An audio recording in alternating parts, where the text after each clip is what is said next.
Hello everybody and welcome back to another video. Today I wanted to give my opinions and my picks for the 8 different awards that OWCS is giving out this year. If you did not see, there was voting open for that. They closed it a few days ago. They closed it last week.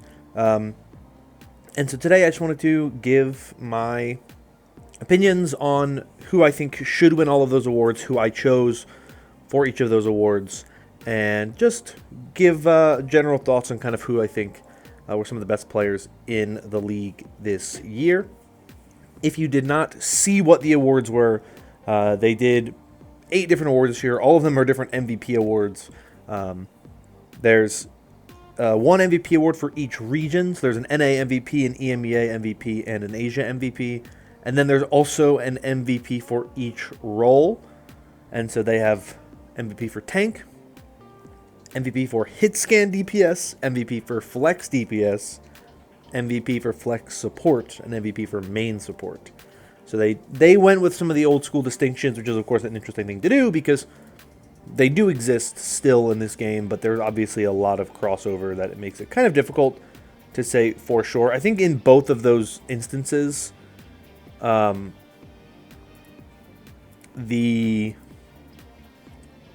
you could vote for any DPS for either one of those awards. You could vote for any support, which is a little odd. I think you kind of should, if you're going to make those distinctions, you should distinguish the categories, but that's neither here nor there. So those are the awards.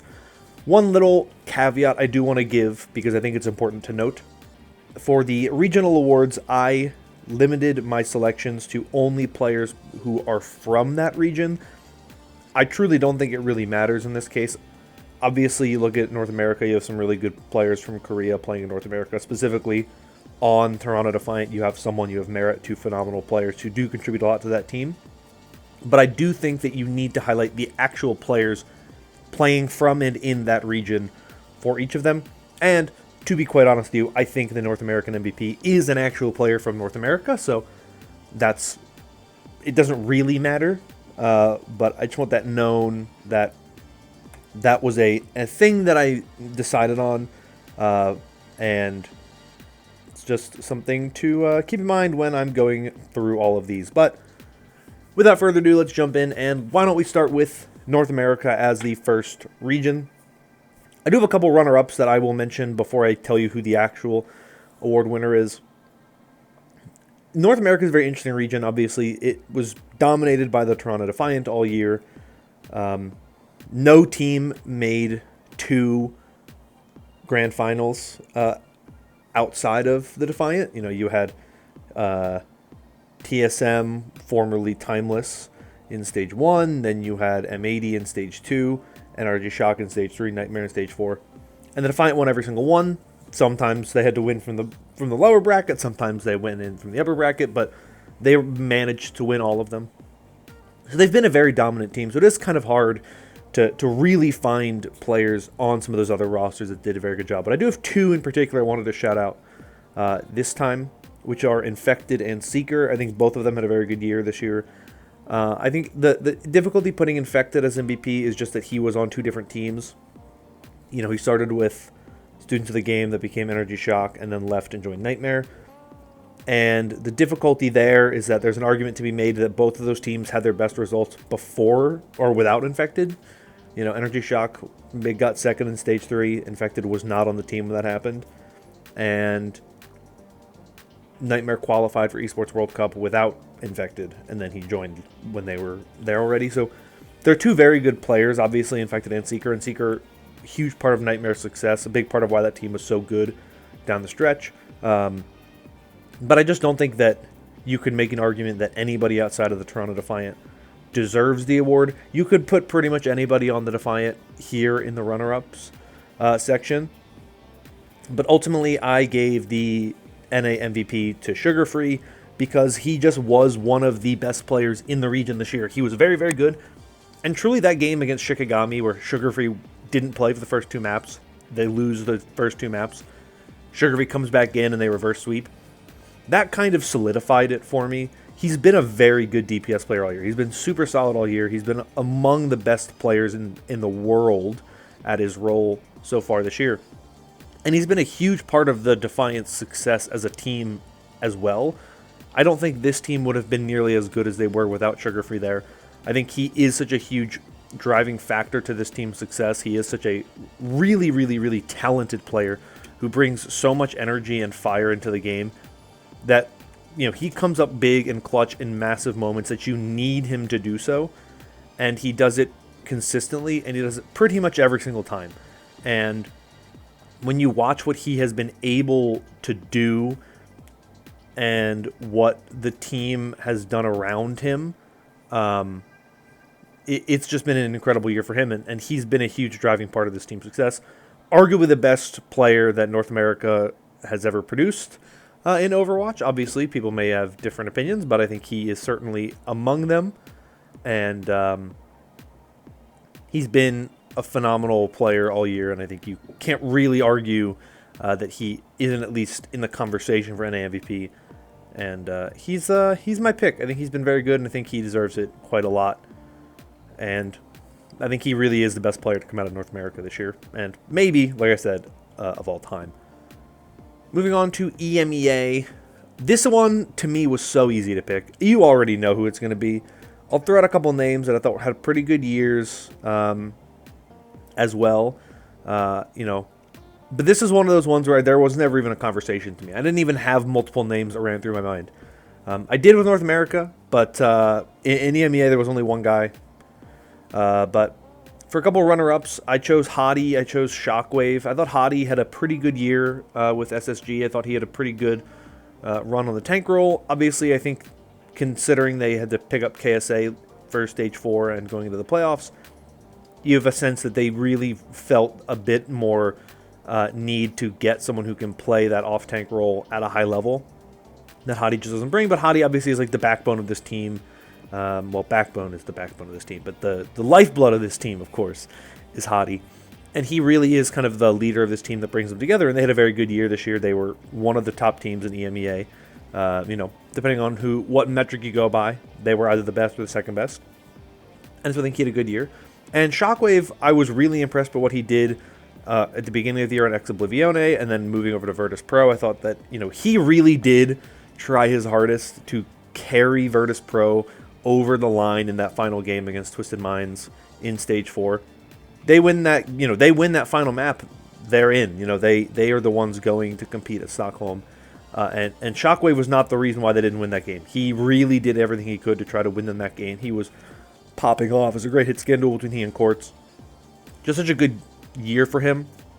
Just wasn't enough to get the team over the edge, and that's obviously part of why I didn't pick him as MVP, but also because to me there is a clear-cut MVP in EMEA this year, and it's Kevster. I mean, ENCE was amazing this year. They were the only team in, much like how Toronto Defiant made all 4 stage finals in North America, ENCE was the only team to make all 4 stage finals in EMEA. Now, they also, unlike Toronto Defiant, didn't win them all. They only won one of them, but they won every upper bracket finals. They were the key, consistent team all year. They were really, really good when they needed to be. They could come up big.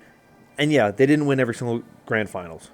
One of them was pretty much, well, I don't think it was a reverse sweep from SSG, but it was like a near reverse sweep by SSG in Stage 2.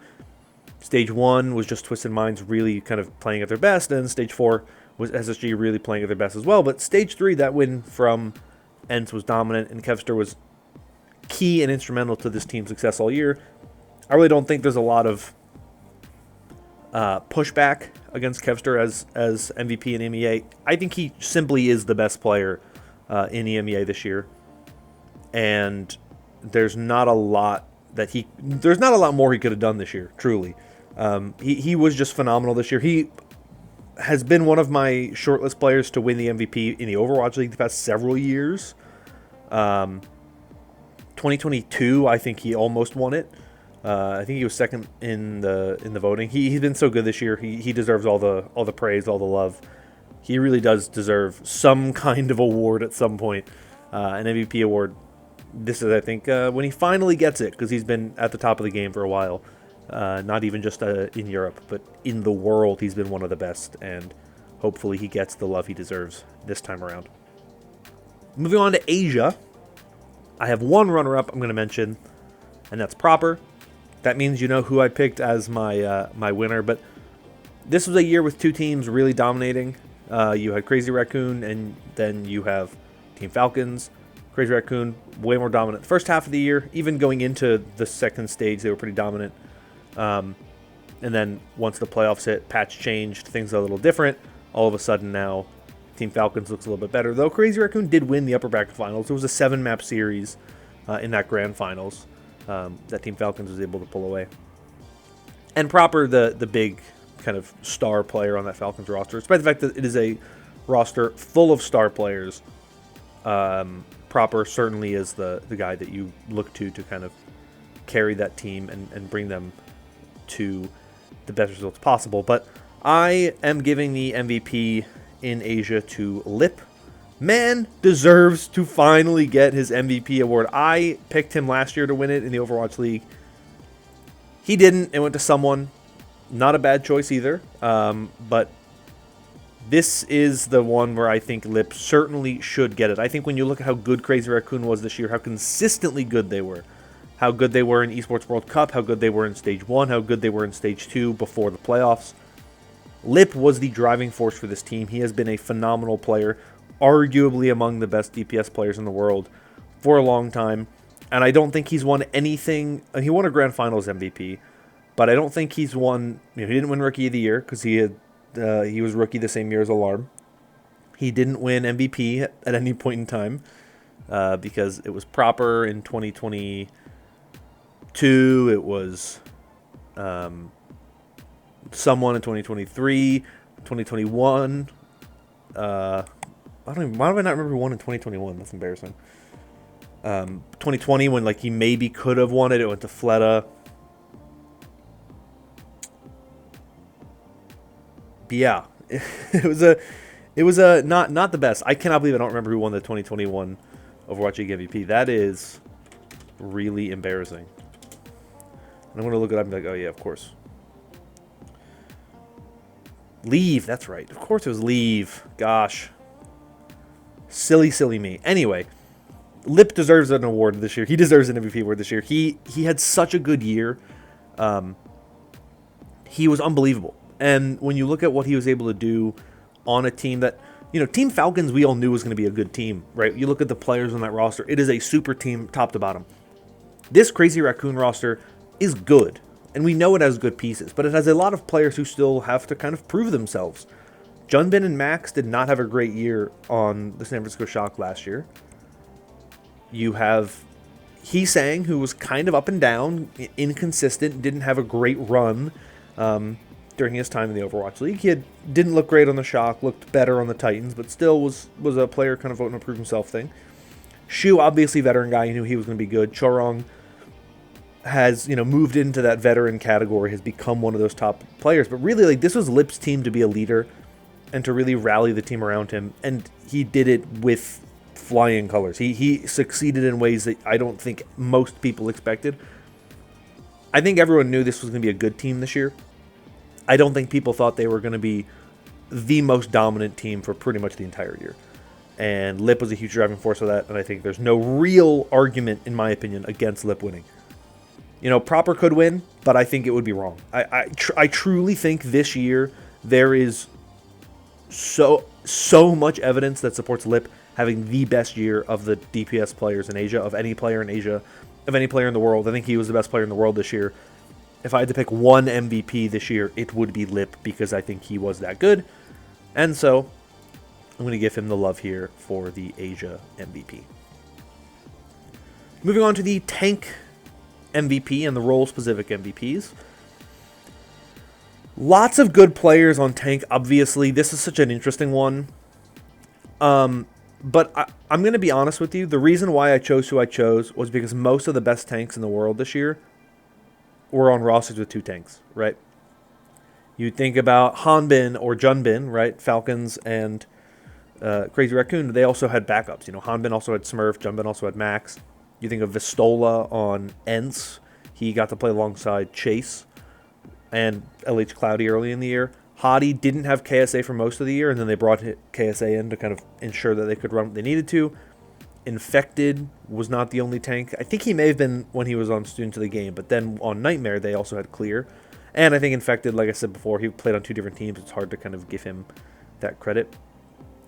But there was one team that had one tank player that was really dominant all year. They never had to rely on another tank player, and they never felt like a team that was struggling because they had one tank player.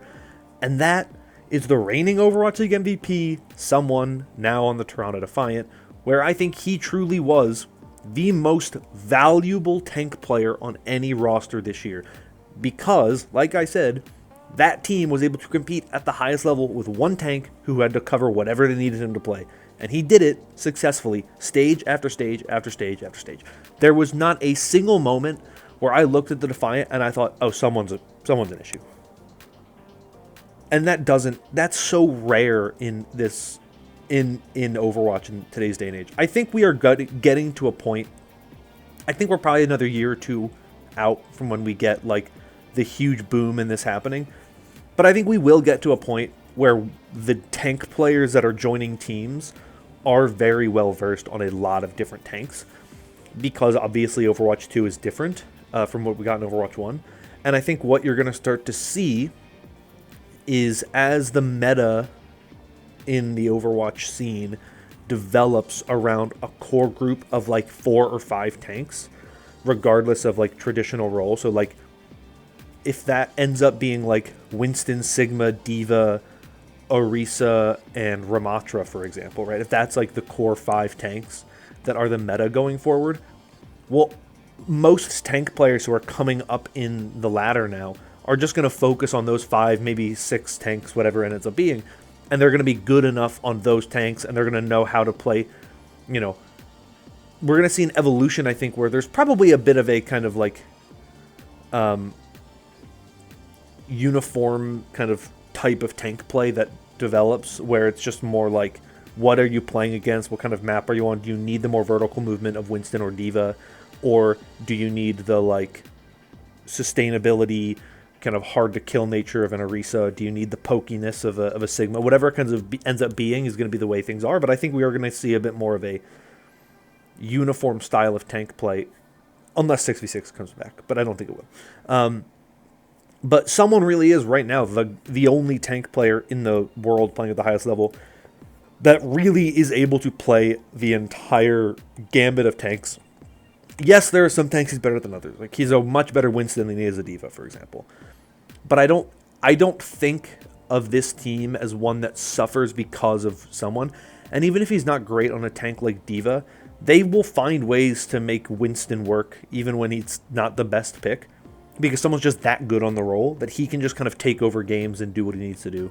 And I think he absolutely is the most valuable tank player, because he is the guy that they rely on so much, and he has never let them down this year. And I think it's a huge testament to what he's been able to do.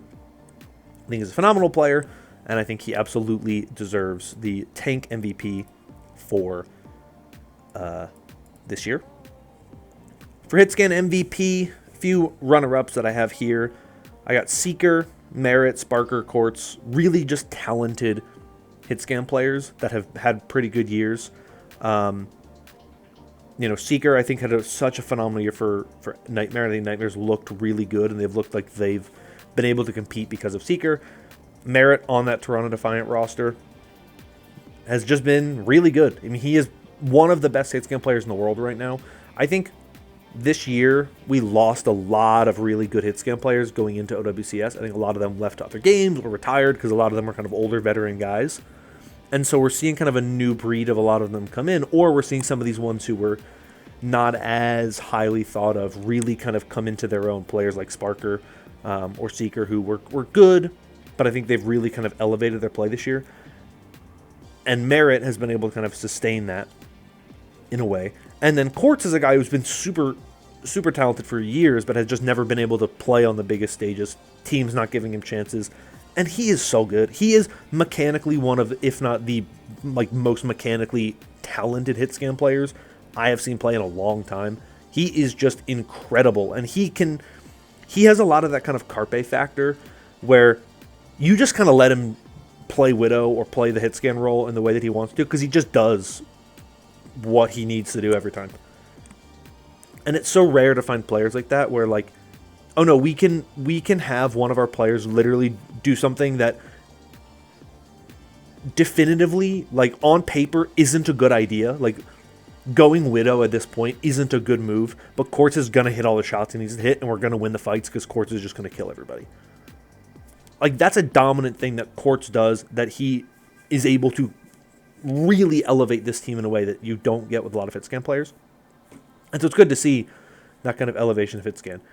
But obviously I'm going to give the hitscan MVP to the guy who I also think is the Asia MVP, and I think the single most valuable player in the league this year, which is Lip. I've said what I need to say about Lip. His hitscan play is the thing that drives him to his highest levels of success. I'm curious to see truly what he looks like on New Sombra. I actually thought New Sombra was pretty bad, but I've been coming around to what she's able to do. I think it could be a really interesting look for this Crazy Raccoon roster if they can find a way to implement and work this New Sombra into the thing. I don't know, but I do like Lip a lot. He's looked really good, and I'm excited to see what he's able to do as we move into this tournament. Moving on to the Flex DPS MVP. I have 3 players I want to shout out as honorable mentions. Not that there's only 3 good players or 4 good players, but these are just the 3 that I thought of. Heesang has been really good on Crazy Raccoon this year. Has been kind of up there as well in that kind of Flex DPS role. Another player you can also shout out, I didn't actually write down, but probably deserving of it, is Stalker as well.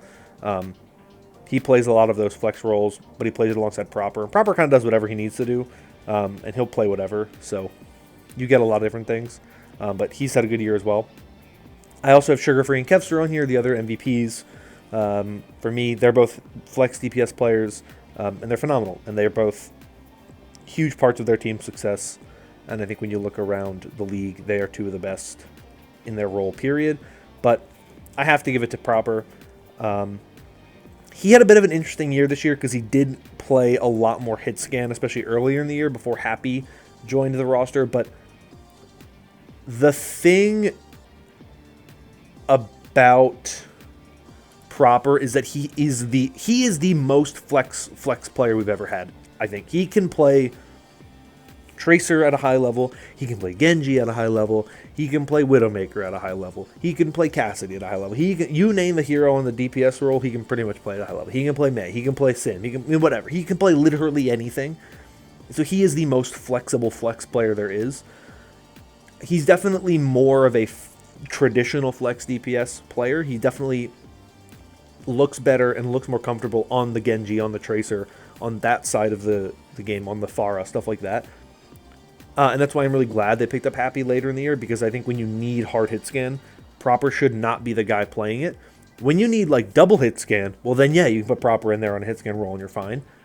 But when you need like a hard hit scan, like someone who's on Widow the whole map and someone who's playing Tracer the whole map or Genji the whole map, I want Proper there on that Genji or that Tracer. Stalker's a really good player, obviously, and it was a big criticism at times for this team when they were playing Happy and Proper and they weren't putting Stalker in, they weren't putting in someone to play, Stalker's really good, Stalker's a phenomenal Tracer player. Why are they not running him?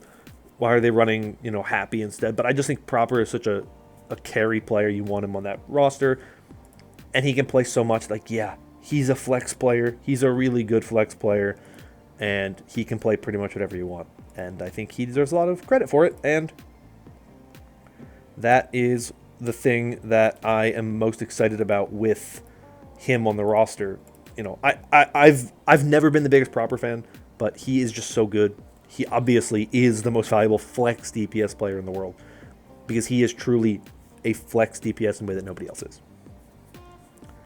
For flex support, I only have one runner-up here, and that's Fielder. I think flex support is a role where you have really good players, and Fielder is one of those really good players. But I've always felt like Korea has always been so far ahead on the flex support side of things. There's been some good Western flex supports. You look at players like Ultraviolet has been kind of, historically a pretty good flex support player. But like Korea has just always had the best flex support players. It has been the biggest gap of any role in the history of Overwatch esports. And it's still true this year. Fielder's been really good, and Shu, who is my pick for the flex support MVP, has been phenomenal. I think Shu has been among the top 3 players in the league this year. He has been so good. He's obviously playing on a really good team. He's playing alongside Lip, which helps him a lot as well. 2 phenomenal players that get to play side by side, and he's just been so good, and he's so consistent, and he can play literally whatever you want in the flex support role, and he has a really, really good result on it. He's just a phenomenal player in general, and I think you will struggle to find any players on that role better than he is. Fielder's good. Fielder's a little more limited. I think that was the big problem with the backline of Falcons for a lot of the year, is that they're really good on certain things, but when you take them off some of those comfort roles, when they can't play like the very specific like Lucio Ana comps, they did not look as strong. Whereas like the Crazy Raccoons backline didn't have that problem. And that's also why my main support for MVP is Chorong, the other backline player for Crazy Raccoon. Because this was the best backline in the league this year. Chorong can play so much stuff. He obviously excels on the Lucio, excels on the Brig, but he can play flex support if you needed a double flex comp. And Shu and Chorong on a double flex comp is a solid look. And it's one of the reasons why this team was so good this year. There's obviously other really good main supports this year. I thought Chio had a very good year. I also thought Funny Astro had a really good year this year. He's on a team in an environment that I think really benefits him. He's playing kind of a rejuvenated style. He mentioned in an interview on PlatChat that he loves playing from home way more than he loved playing in North America and playing in LA specifically. So you can tell there's just an energy that is so great among that SSG roster, and Funny Astro brings a big part of that. But to me, I just look at Shu and Chorong. This is one of the best backlines we've ever seen in Overwatch, period. They've been phenomenal. There is little reason to think anybody else really should be the support MVPs, because they've just been that good this year. And that is a huge reason why they've succeeded. And I think you look at them and you look at the success that Crazy Raccoon has had. A big part of it is the ability for the 3 best players on this team, which in my opinion are Lip, Shu, and Chorong, to just take over games and dominate. And you never have a fear of if those 3 players are up to the task. And I think that elevated so much of the play from Heesang and Jumbin and Max, because you bring in, let's say you make a swap with Jumbin or Max, right? You swap Jumbin out for Max, right? Because Max plays the Sigma at a higher level, whatever. You have this moment where you just have it, and it's just like you have 3 players who can just go to Max and say, you play your game. We got you no matter what. You go to Heesang and you play what you need to play. We got your back no matter what. Because we know what we are capable of. We know we're able to pull all of this stuff together because we've done it so much. And we will feel comfortable. If we have to pivot to something, we got your back. Right? If you're on Genji and it's not working and you think, I got to go Tracer, we got your back. Sigma's not working and you're like, I think I got to go Winston. And I know I'm not our team's best Winston, but I got to do it. We got your back. And I just think it's such a powerful thing that this team is able to do this year. And it's why I think they have been one of the best teams in the league this year. And I think you have to give them a lot of love and credit for it. So shout out to the Crazy Raccoon backline. They've been phenomenal this year. And I think absolutely deserving of these MVP awards. So I just yapped for a lot longer than I intended on yapping. So I'm going to just end it here. So let me know in the comments down below your thoughts on these awards, who you chose. If you chose the same people as me, why do you agree with me? If you chose someone else, why do you disagree with me? Why do you like these other players that you chose? If I didn't mention anybody in the honorable mentions that you think should have been mentioned, let me know in the comments, because there's a lot of really awesome players this year. Obviously, the scene has opened up so much. There's been a lot of really good players. I didn't mention a single player from Zeta Division, which hurts me because I do love Zeta Division, but I just think you look around, it was really hard to pick with how good some of the other regions were and how good the 2 dominant teams of Korea were. So it was hard. But let me know in the comments down below your thoughts on anything. And if you enjoyed this video and want more like it in the future, consider liking and subscribing, as your support does help out a lot with the channel. But that is going to be all for me for today. Thank you all once again. Hope you're all staying safe and staying healthy. And until next time, bye-bye.